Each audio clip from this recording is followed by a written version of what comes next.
ये कहाँ से और निकले कहाँ से? ए बुढ़िया, मेरे से धोखा, मैं तेरी और इस तेरे तांत्रिक दोनों की गर्दन मरोड़ दूंगा। ऐसा कह के राजू आशा की तरफ बढ़ता है, लेकिन तांत्रिक बीच में आ जाता है और अपने त्रिशूल से राजू के ऊपर वार करता है, जिससे राजू गिर जाता है। उधर आशा वो मोबाइल निकाल कर तांत्रिक को दे देती है। तांत्रिक उस मोबाइल को अपने मंत्रों की शक्ति से जला देता है। मोबाइल के जलते ही राजू का शरीर भी जलने लगता है। अरे दोस्त तांत्रिक, क्या किया? छोड़ दे मुझे, छोड़ दे। और थोड़ी देर में राजू पूरी तरह एक गांव में राजू नाम का एक लड़का रहता था कि तभी उसकी नजर सामने पड़ी एक चीज पर पड़ती है। अरे भाई, ये क्या चीज है सामने? जरा पास जाके देखता हूँ। और राजू, अरे वाह वाह, मजा आ गया। ये तो मोबाइल है, वो भी नए मॉडल का। मजा आ गया। ऐसा मोबाइल तो किसी के पास भी नहीं होगा। सारे दोस्तों पे टशन मारूंगा अब तो। को अपने मंत्रों की शक्ति से जला देता है। मोबाइल के जलते ही राजू का शरीर भी जलने लगता है। अरे दोस्त तांत्रिक, क्या किया? छोड़ दे मुझे, छोड़ दे। और थोड़ी देर में राजू पूरी तरह एक गांव में राजू नाम का एक लड़का रहता था कि तभी उसकी नजर सामने पड़ी एक चीज पर पड़ती है। अरे भाई, ये क्या चीज है सामने? जरा पास जाके देखता हूँ। और राजू, अरे वाह वाह, मजा आ गया। ये तो मोबाइल है, वो भी नए मॉडल का। मजा आ गया। ऐसा मोबाइल तो किसी के पास भी नहीं होगा।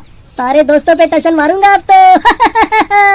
ऐसा कह के राजू खुश होता हुआ घर की तरफ चला जाता है। घर पहुंचकर, अरे माँ, कहाँ हो तुम? देखो, मुझे सड़क पर क्या पड़ा हुआ मिला। अरे क्या खजाना मिल गया। अरे माँ, जब देखो गुस्सा करती रहती हो। देखो तो। राजू मोबाइल अपनी माँ को दिखाता है। हाँ? अरे राजू, तुझे ये कहाँ मिला? ये तो काफी महंगा है, कहीं चोरी तो नहीं किया? अरे माँ, अब यही कसर रह गई थी, अब मुझे चोर भी बना दो। अरे चोरी का नहीं है, मुझे सड़क पर पड़ा मिला है। वो सब तो ठीक है, लेकिन मैंने तुझे सड़क से पड़ी हुई चीजें उठाने को मना किया था ना, फिर क्यों उठाया? चल फेंक दे इसे। ऐसा कह के आशा वो मोबाइल घर के बाहर फेंक देती है। इतना अच्छा और नया मोबाइल फेंक दिया। माँ को बिल्कुल अकल नहीं है। एक काम करता हूँ, मोबाइल उठा लाता हूँ और छुपा देता हूँ। माँ को क्या पता चलेगा इतने बड़े घर में। ऐसा कह के राजू वो मोबाइल उठा लेता है और अपने कमरे में छुपा के रख देता है और बाहर चला जाता है। शाम को राजू फिर घर वापस आता है। अरे नालायक, आ गया। जब देखो डांटती रहती हो। मैं अपने कमरे में जा रहा हूँ। ऐसा कह के राजू अपने कमरे में चला जाता है। यार, अपनी तो जिंदगी झंड है। ये पढ़ाई किसने बनाई? मिले तो गला दबा दूं। जब देखो पढ़ो पढ़ो। तभी उसे मोबाइल का ख्याल आता है। अरे यार, मोबाइल मिला था सुबह, इसी को खोल के देखता हूँ क्या है इसमें। राजू मोबाइल निकालता है और उसे चलाता है। क्या मोबाइल है, मजा आ गया। और माँ कहती है इसे फेंक दो। राजू मोबाइल देखकर अपने पास ही टेबल पर रखकर सो जाता है। रात में राजू की आँख खुलती तो डर के मारे उसकी जान निकल जाती है। उसके सामने एक भूत बैठा होता है। अरे कौन हो तुम और मेरे कमरे में क्या कर रहे हो? मैं तो तुम्हारा मेहमान हूँ, तुम ही तो लाए हो मुझे उठाकर इस मोबाइल के साथ। मोबाइल के साथ? हाँ, इस मोबाइल के साथ। मैं इस मोबाइल का मालिक हूँ। मेरी मौत एक हादसे में हो गई थी, वहीं पर जहाँ से तुम इसे उठाकर लाए हो। अरे भूत भैया, तुम्हें मुझसे क्या चाहिए? मैं अभी ये मोबाइल फेंक देता हूँ, मुझे छोड़ दो। तुझे छोड़ दूँ? अब तो मैं तेरे साथ ही रहूंगा और वो सब करूंगा जो मैं जिंदा रहते नहीं कर पाया।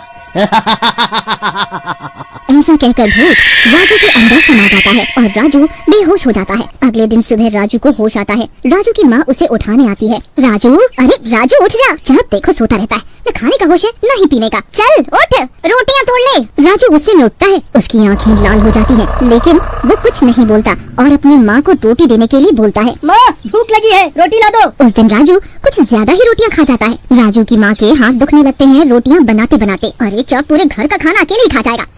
मेरे हाथ दर्द होने लगे हैं, अब मैं जा रही हूँ काम से। ऐसा कह के राजू की माँ घर से बाहर निकल जाती है। उसी समय राजू का दोस्त शामू उसे खेलने के लिए बुलाने आता है। अरे राजू, चल खेलने चले। क्या नदी के पास? वहाँ पर लड़कियों की कबड्डी का मैच है, वो भी देख लेंगे। चल, चलता हूँ। भाई चलना है तो चल ले। ये आवाज भारी करके डरा क्यों रहा है? फिर दोनों नदी की ओर जाने लगते हैं, लेकिन रास्ते में राजू को फिर भूख लग जाती है। तभी राजू आगे चल रहे शामू को देखता है और सोचता है, क्या करूँ? मुझे तो फिर भूख लग गई। क्या करूँ? कुछ खाने को नहीं है यहाँ पर, क्यों ना इसी को मार के खा लूँ। राजू ऐसा सोच ही रहा होता है कि शामू रुक जाता है और राजू की तरफ देख के पूछता है, अरे राजू भाई, आज क्या चक्कर है? तुम्हारी तबीयत ठीक नहीं है क्या?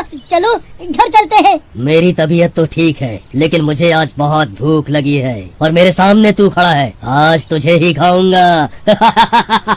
ऐसा कहकर राजू अपना रूप बदल देता है और देखते ही देखते पूरा शैतान बन जाता है और शामू को पकड़ लेता है। अरे मर गया रे, ये क्या हुआ? ये तो भूत है, बचाओ बचाओ। लेकिन राजू शामू को नहीं छोड़ता और उसकी गर्दन उखाड़कर उसका खून पीने लगता है।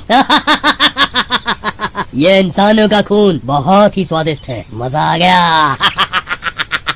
और राजू उसका खून पी के वापस घर जाके सो जाता है। रात में राजू की माँ घर वापस आती है और राजू को सोता हुआ देखकर दोबारा से गुस्सा होने लगती है। अरे नास मिटे, अब तो उठ जा, जब देखो सोता रहता है, सुबह भी सोना, रात में भी सोना, हाय रे मेरी फूटी किस्मत। राजू आशा की आवाज सुन के गुस्से से उठता है। उसकी हालत देख के आशा के होश उड़ जाते हैं। ए बुढ़िया, कितना चिल्लाती है? इलेक्शन में खड़ी है क्या? मेरे तो कान में से खून निकल गया। तेरा बेटा पता नहीं कैसे झेलता है तुझे। अभी तो मुझे तेरे इस बेटे के शरीर की जरूरत है, नहीं तो मैं कब का तेरा गला दबा देता। कौन हो तुम राजू तो नहीं हो? ठीक पहचाना बुढ़िया, मैं राजू नहीं हूँ। मैं तो एक रोड एक्सीडेंट में मारा गया था। तेरे बेटे राजू ने लालच किया और मेरा मोबाइल उठा लाया और मेरी आत्मा तेरे राजू के शरीर के अंदर प्रवेश कर गई। अब तो मैं वो करूँगा जो मैं जीते जी नहीं कर पाया। और हाँ, अगर तूने ये सारी बातें किसी और को बताई तो मैं तेरे इस राजू की गर्दन तोड़ दूंगा। नहीं, मैं किसी से कुछ नहीं कहूँगी, लेकिन तुम मेरे बेटे को कुछ नहीं करोगे। ठीक है बुढ़िया, मैं राजू को कुछ नहीं कहूँगा, लेकिन अभी मुझे बहुत भूख लगी है, मैं बाहर जा रहा हूँ। ऐसा कहकर राजू घर से बाहर निकल जाता है और रास्ते से जा रहे एक राहगीर को पकड़ लेता है। रे दूर के मुसाफिर, हमें भी साथ ले ले। ऐसा कह के राजू उस राहगीर को मार डालता है और उसका खून पीने लगता है। राजू को खून पीने की बहुत लत लग जाती है और वो अक्सर जा रहे लोगों को मारने लगता है। एक दिन आशा राजू के खून से सने कपड़े देख लेती है। ये तुम्हारे कपड़ों में खून कैसे लगा हुआ है? तुम क्या करते हो रोज रात को बाहर जाके? खून ये तो उन लोगों का है जिन्हें मैंने मारा है। मुझे नहीं पता था इंसानी खून इतना गर्म और मीठा होता है। मजा आ गया सच में बुढ़िया, तू भी पिया कर। आशा उसकी ये बातें सुन के बहुत डर जाती है और सोचती है, अरे ये तो लोगों को मारे जा रहा है, मैं क्या करूं? कोई भी इस बात पर भरोसा नहीं करेगा कि ये सब एक भूत कर रहा है। मुझे अपने बच्चे की जान बचाने के लिए खुद ही कुछ करना होगा। अगले दिन जब राजू घर में सो रहा होता है तो आशा घर से बाहर निकलती है और मंदिर के तांत्रिक को सारी बात बताती है। अच्छा तो ये बात है। आशा बहन, तुम एक काम करो, राजू और उस मोबाइल को किसी बहाने यहाँ ले आओ, फिर मैं कुछ करता हूँ।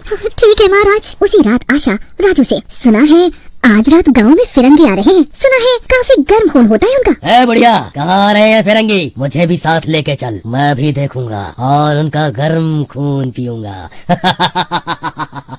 हाँ, तो चलो, मैंने कब मना किया है। इस तरह आशा राजू बने शैतान को लेके तांत्रिक के घर की तरफ जाने लगती है। दोनों तांत्रिक के घर पहुँचते हैं। बढ़िया, कहाँ है फिरंगी? ये कहाँ लेके आई है मुझे? तभी तांत्रिक वहाँ आ जाता है। मैं ही हूँ जनाब आपका फिरंगी, अब आप कृपया इस राजू का शरीर छोड़ दें।